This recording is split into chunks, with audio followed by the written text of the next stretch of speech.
All right, who looks nice today? Who looks well fed? All right, Wendy, I'm going to you. Remember, those firefighters love me too, so watch it.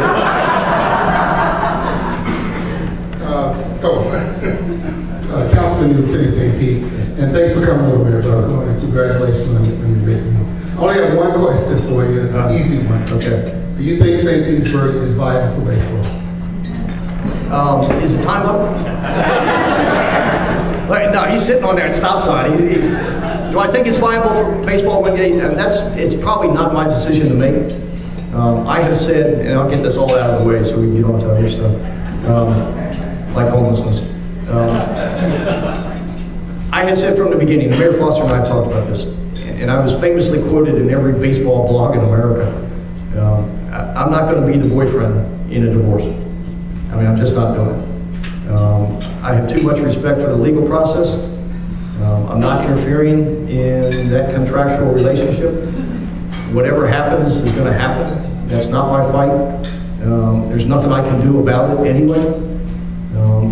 I have also said that in the event that something were to happen and the city and the Rays were to part company, that as a region we need to decide whether the team is an asset that we want to keep. I've said unequivocally, I think it is. I think it's a tremendous asset, and I think the Rays, as evidenced by their performance last night, and hopefully their performance tonight, will bring home the hardware, and it's exciting. I mean, everybody on my side of the bay is just pumped up. I even brought a baseball hat here to wear just to,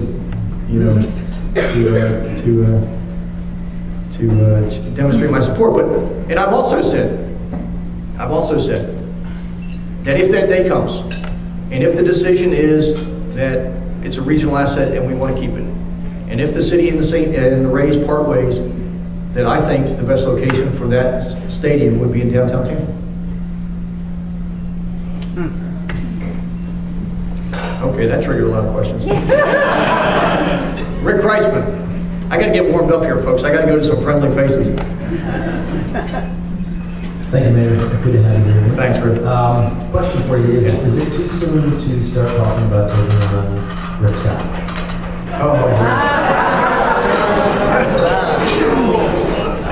Why are you running? Look, and thanks for the question, Rick. You know something? I have trained so long and so hard for this job, and I am so fortunate to have won. I love going to work every day. I mean, I really love going to work every day. In spite of the challenges, I cannot wait to get to that office. And being a mayor, and Rick, you know this, and certainly Mayor Foster does, and specifically in a strong mayor form of government, which is what Tampa has. Tampa has one of the strongest mayor forms of government in the country. I mean, I don't sit on city council. I don't interact with them that often. There's no city manager. It's me. I mean, I run 4,100 employees. And to be the mayor of an American city is the toughest job in the world, but it's also the best job. Because you know something? I get to leave a footprint. I get to leave a legacy. I get to shape a city. I don't have to go up there like poor Rick does and negotiate with 120 other folks, or even as governor. You don't have that much authority as governor. As mayor, I can leave this city in better shape than when it's given to me. And so for me, Rick, I'm in the job that I've always aspired to do, the only job I've ever wanted to do, the job that I intend to do to the best of my ability. And if I leave in 4 years or 8 years and walk away, I'm a happy man. I'm a happy man. But I'll tell you what my most important job is. If I'm not a good dad, it doesn't matter what I do as mayor. I mean, it really doesn't. So as hard as I've worked to get here, I understand what my obligation is. First and foremost, it's to those two little girls. But I can also do that being mayor. Because what I want at the end of this term is for those kids and that generation of kids to say to me, you know, old man, you left us a great city. Now it's our turn. That to me is, yeah. Yes, sir. Yeah. Ray Mary. My name is Ray Mary. Thankful that you made this overture of the community across the bay and knew there was a but. I knew that. He didn't give you the signal, right? What did you say about homeless of Tampa and the Rays that prompted Mayor Forsyth to jump on you? Oh, he didn't jump on me. The paper said. I know, but you know, look, and what I said in the paper is exactly accurate. It's okay, you don't have to pour the oil on it. This mayor and your county government and Mayor Baker before him and Catholic Charities have done a much better job than we have at dealing with the homeless issue. It's not about panhandling. Panhandling is a part of the problem, and we're going to deal with panhandling. But it's a much more holistic, much more comprehensive effort if we're really going to tackle the problem. Getting folks off the median is not the answer. It's part of the solution, but it's not the answer. And you guys are much further ahead of us than we are, than we should be. Part of it is because, as a mayor, we gave away social services to the county government 40 years ago. So I have no social service agencies. I don't have anybody that does homelessness. I don't do food stamps. I don't do any of that stuff. That's all in the bailiwick of the county commission. But that doesn't negate the fact that I have the biggest pulpit in town. And I have a moral obligation to do something about it. And so I think the model that you guys have done with Safe Harbor and with what Catholic Charities has done is exactly a great starting point. And we need to replicate it. We need to. It may be different over in Hillsborough County, but the premise of that is sound. And I think it's the right strategy. And I think the results speak for themselves, Bill. I mean, your homeless population has diminished drastically. I've acquired a lot more voters. That was a joke. But you're right that we haven't done what we need to do. He didn't jump on me. He and I are fine, but it's exactly the path that we need to take. Yeah. Yes, sir. Okay. I picked up Wait something. a second. Diego. Say my name. All right. I picked up something in your first comment. What is wrong with sending our kids to Austin, Texas, a great university? You mentioned Austin, Texas. All right. Wait, is that Buckhorn? Yes. No, I'm SMU. Oh, SMU. There you go. All right. What's wrong with sending them there? How many parents want their kids to be here with them? What? No, I said, how many parents want their kids to stay here with them at some point and to come back here and have a job and have a life and be close to them? So Dale, it's not, yeah, you must hate your kids. We're exporting our talent. I mean, we're exporting our brain drain, the brain drain here of our best and brightest kids, our merit scholars, our kids that go on to great universities. We want them to come home here to invest in the success of this area. It's not sending them off to great schools. Well, I want to do that, but I want them to come home because I don't want to improve Raleigh-Durham's economy with my kids. And so I want those kids back here. I want these young people back here because that's our future. I mean, they may be 30% of our population, but that's 100% of our future. And we can't afford to lose our best and brightest elsewhere. So we've got to create an economy that allows them to have jobs that they want to come home to. And it's not a call center economy. Yes, ma'am. Which one you want? It doesn't matter.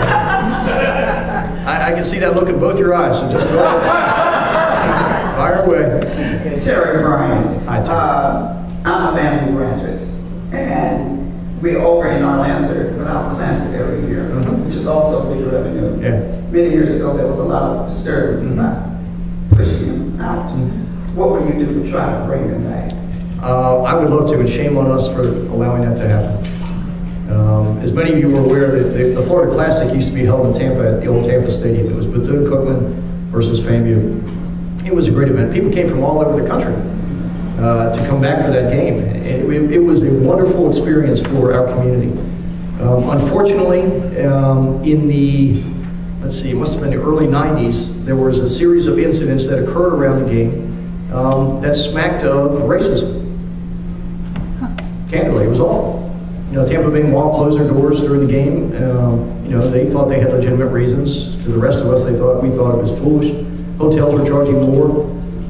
It was just bad. It was bad. And as a result of that, it left a really sour taste in the organizers and in the schools, and rightfully so. As a result of that, the Greco administration, who was in power at the time that they moved, the Classic decided to go to Orlando. I think Disney and the city of Orlando put up a lot of money. Largely, it was a financial transaction. The schools got more money as a result of it. And we lost a great treasurer in our community and got a significant black eye as a result of it. You know, I would do whatever I could to get it back, but I think it's all about the money at this point. You know, in order to get the game back, you have to commit X amount of resources to the schools. I haven't had that discussion. I don't know what the parameters are. I don't know what the Citrus Bowl is paying. But I do know if we ever do get that back, that we can't ever allow what happened to ever happen again. Period. End of discussion. Yeah. Yes, sir. You have mentioned, excuse me, Bob Harris. You have mentioned that regarding the Rays and how you'd like to have it kept in the region and so forth and so on. Obviously, attendance has been an issue. So far as that's concerned, corporate attendance has been an issue. How involved are you with your corporate community so far as supporting the Rays here in St. Petersburg? Yeah, I mean, I'm not particularly involved. I don't even have time to watch the games because I come home too late. I usually end up listening to the game on the radio in between campaign, or not campaign stops, but just events. Tampa needs to do a better job. I mean, I acknowledge that. I don't know if you know what the corporate community could do to step up to the plate. Obviously, we all know what they have to do or what they should be doing. I can't force them to do it.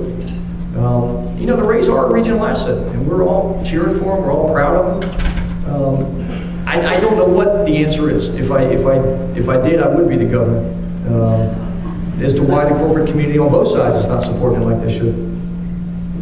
You know, let me go over here first and then come back. Okay, yes, young lady.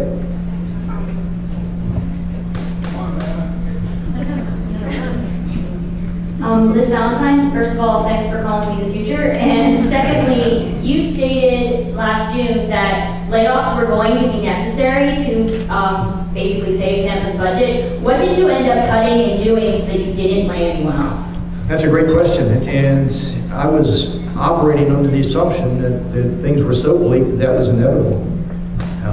I was going to try very hard not to. I mean, to lay somebody off in this economy almost guarantees you that they're not going back to work. I mean, this is unlike any recession that we've ever seen. It's certainly worse than what I lived through in the early 90s. I mean, for folks to get laid off right now, I mean, is devastating. And so when I got there, I was going to do the very best I could to minimize that.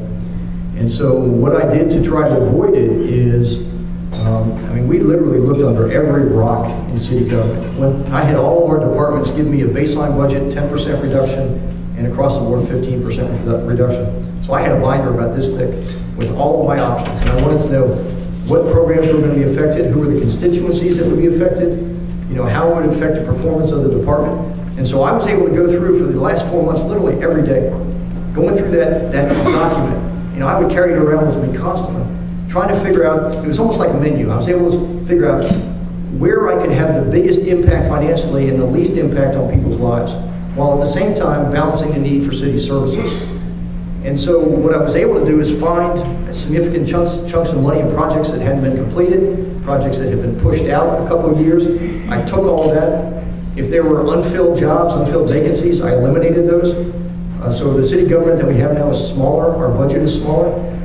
We raised the TICO franchise fee about 1.4%, which is about $1.50 per household. That generated about $8 million for me. And so literally dollar by dollar, we were able to get that $34 million down. I'd get to 15 million and I'd tell our staff, you gotta get it down to 10. We gotta figure out how to get this down to 10. They got to 10, I said, you gotta get me to 6. And so we just worked it and worked it and worked it. And we were lucky enough that we were able to do it without layoffs. I don't know that I can continue that, but it was important this year. Mayor, we got one more question. Yes, This is sir. the last question. Yes, ma'am. Thank you. My name is Val Thompson, and congratulations on Thank you. winning here. My question to you is that back in June of 2003, Mayor Iorio declared Tampa as a free speech zone. Now, with the upcoming Republican convention, will you allow Tampa to continue to be a free speech zone, and if not, why? Well, I don't know what exactly her definition of a free speech zone is. Certainly, folks exercise their right to free speech at me. You got to come walk with me through Publix. We will, and I'm assuming you're talking about in the context of the RNC convention.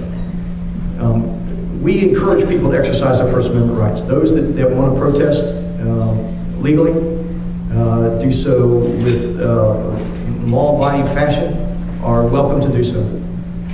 What I will not tolerate is somebody who chooses to break the law. We will have zero tolerance for that, and we will be brutally efficient in exercising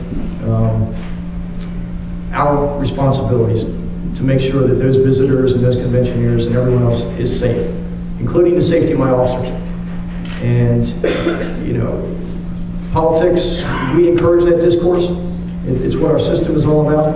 But those who choose to come to Tampa to cause mayhem or to try and infiltrate these other law-abiding groups and to use them as sort of as shields who shoot, you know, marbles from slingshots at our police officers, who attack our police officers, who loot and burn our downtown. No, not on my watch. No, sir. And so we're going to do the best we can to make sure everyone has a good time as long as they obey the law. Yeah.